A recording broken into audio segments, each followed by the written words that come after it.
Right now, 88 stories above the pavement of Park Avenue. A pristine, 8,400 square foot vacuum is waiting for a buyer. It costs $88.5 million. If you stand in its private elevator landing. The silence is total. Heavy. And engineered.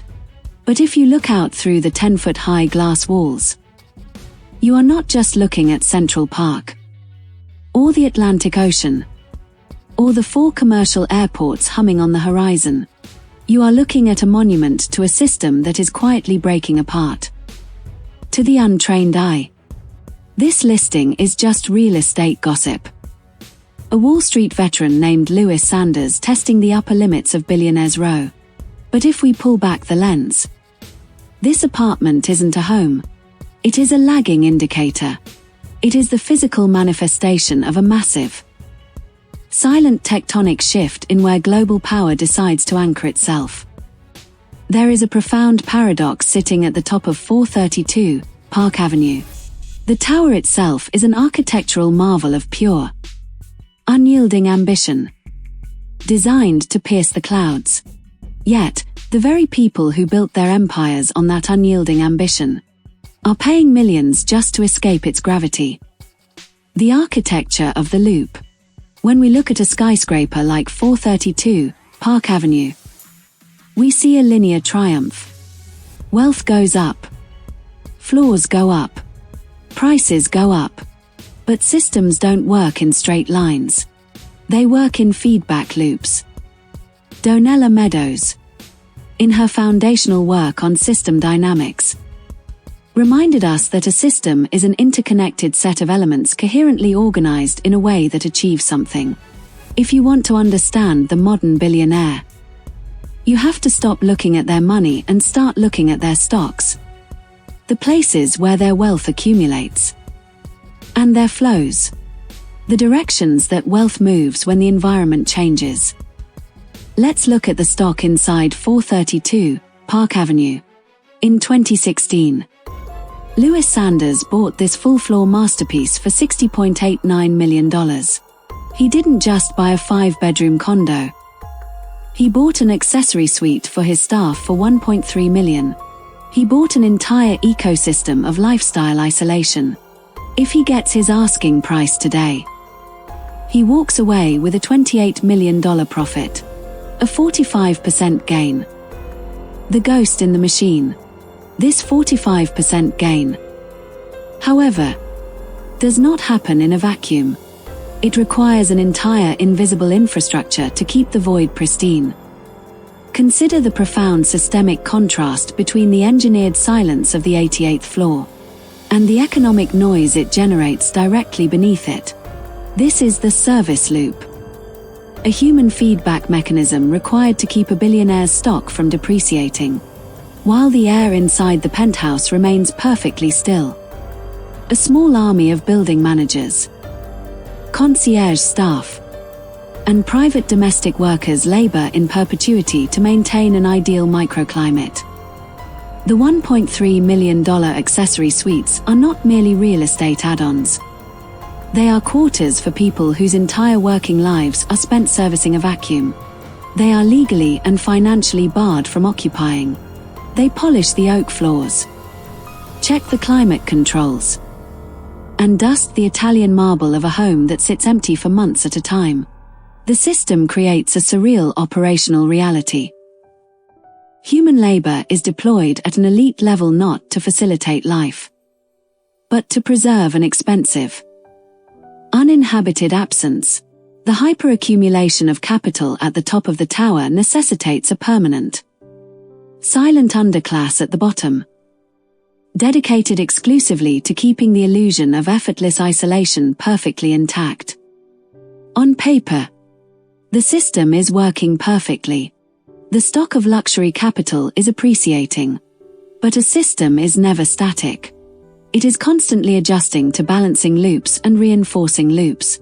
And right now, an aggressive balancing loop has entered the New York ecosystem.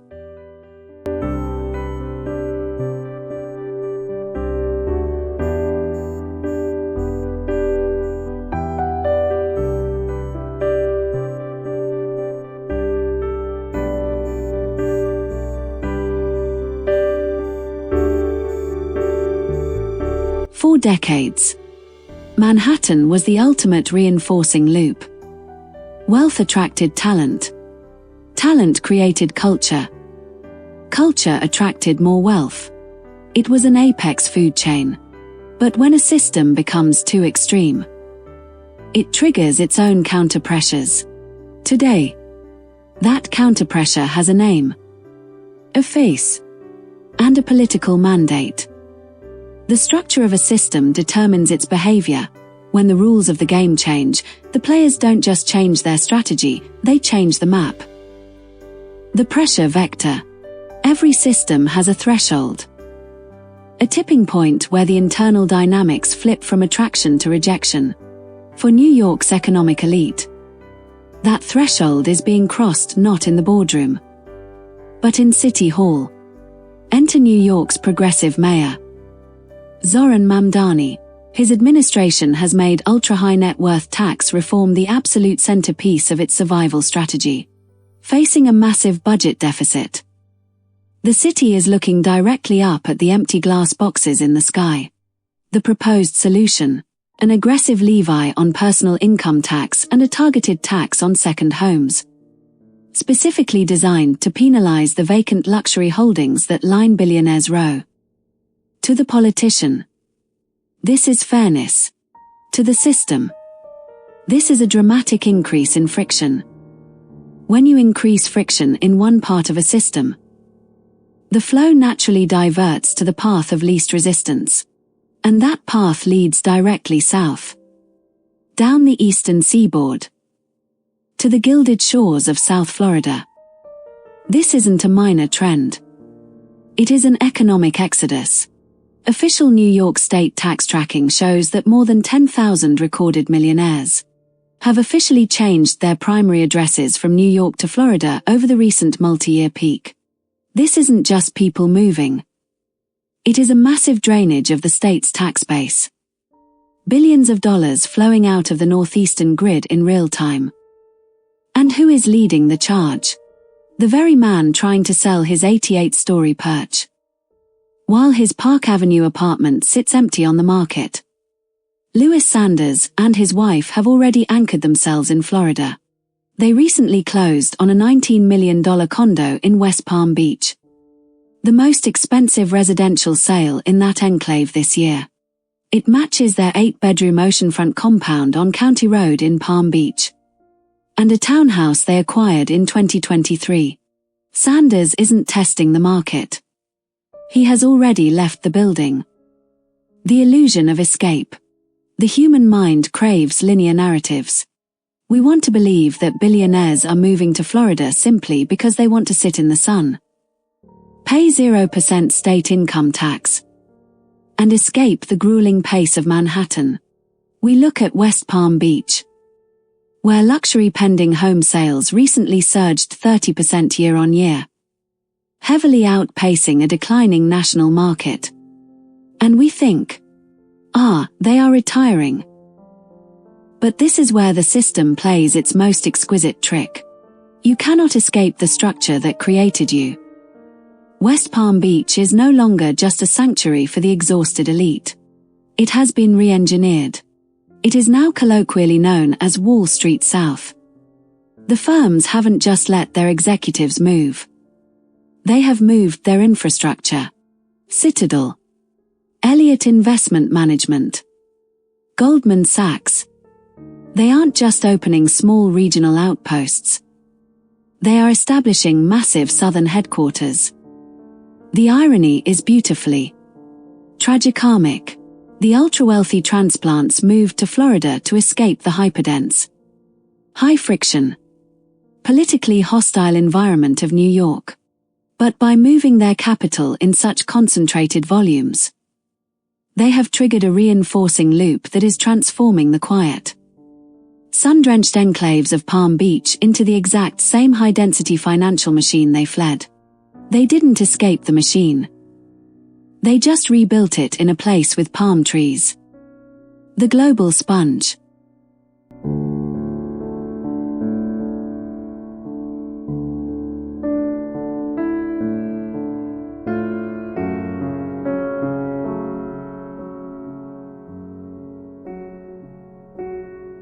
if the domestic elite are leaving Manhattan. Then why hasn't the tower fallen? Why are properties like 432 Park Avenue still listed at $88.5 million? Why did commercial real estate mogul Bennett LeBeau and his wife just list a combined unit on the 64th floor for $90 million? After spending $40 million just to customize it. If the stock of wealth is flowing out to Florida, what is filling the vacuum? This is where we must see Manhattan not just as an American city, but as a global geopolitical organ. When a system loses one source of inflow, it survives by opening itself to another, as domestic capital flies south to avoid internal taxes. International capital rushes in to seek external safety. To a billionaire living in an unstable democracy, a shifting regime, or a volatile currency zone. A New York supertall is not a real estate investment. It doesn't matter if the local mayor wants to tax second homes.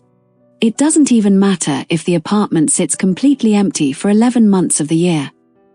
What matters is that the apartment is a physical, UN confiscatable, highly secure ledger. It is a Swiss bank account made of concrete and glass, anchored into the bedrock of Manhattan.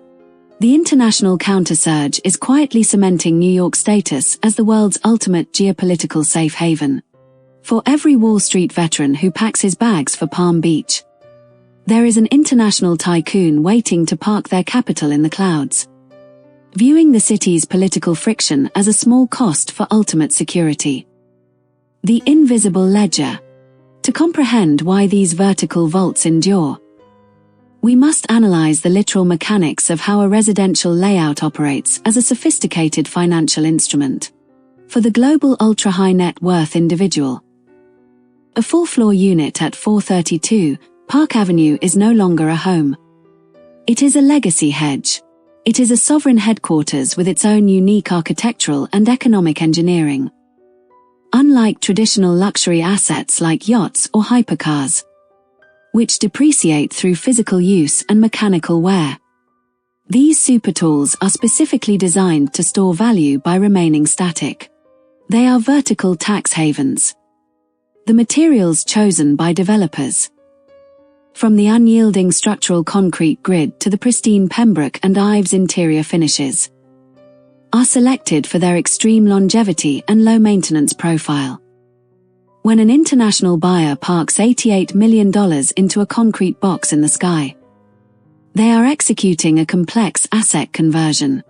The unit is kept in an uninhabited, showroom-grade condition because vacancy is an active asset feature, not a bug.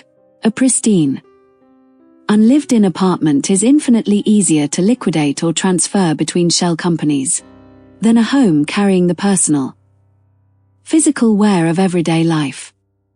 The monthly maintenance fees and the escalating city taxes are not viewed by the owner as residential overhead. They are merely the volatility insurance fees paid to keep global capital securely anchored inside the sovereign jurisdiction of the United States legal system.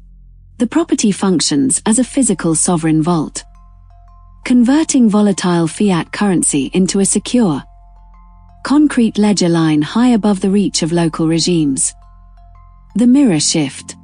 Let's step away from the spreadsheets, the listings, and the policy papers. Let's look at what this actually means for you, the person watching this. We look at these numbers. 88 million. 90 million. 40 million spent on renovations. And it feels like a circus. It feels like a detached world of pure, unadulterated greed and luxury. But if you look closer, you realize that the billionaire's paradox is actually just your own life. Writ large. We all spend our lives building supertalls. We work at a grueling pace. We accumulate assets. We climb higher and higher up whatever food chain we find ourselves in.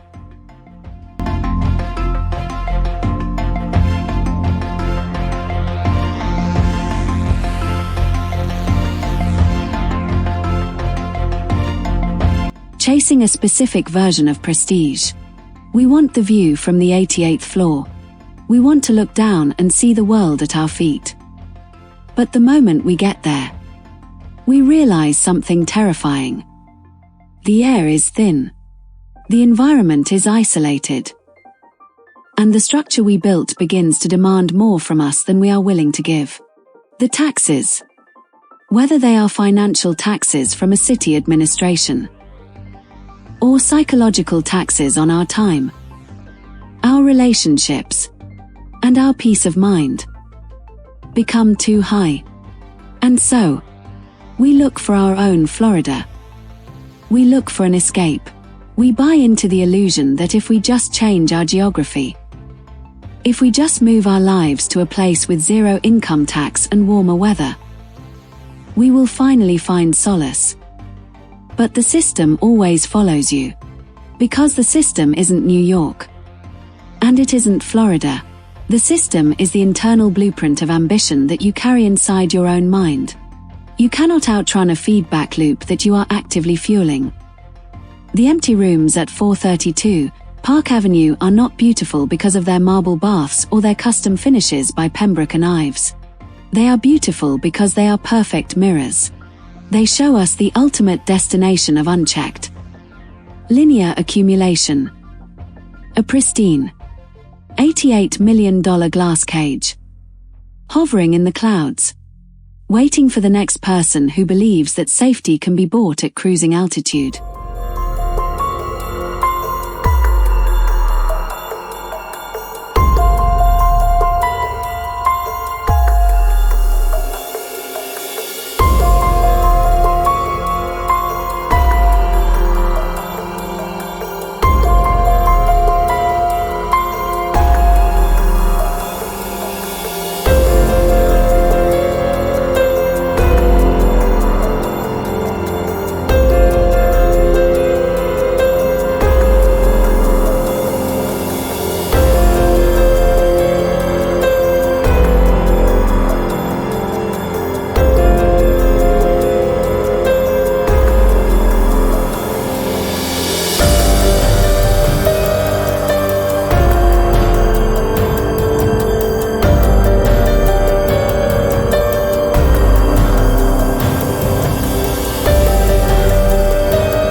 Richest Billionaires Homes, we believe every brick tells a story of a life well lived. We don't just show you floor plans, we show you the grand vision it took to draw them. If you're busy building your own legacy, subscribe. Let's look at the next blueprint together. You see, we don't just showcase properties, we sell a dream. Our mission is to narrate the lifestyle, the vision, and the legacy behind every billionaire's home. We believe in tell, don't just show, because every space deserves a powerful voice. The original stories we share here aren't found anywhere else on YouTube or social media. That is our brand guarantee. These scripts are crafted by real people to inspire, captivate, and elevate your imagination. Because a home is more than an address, it's an identity.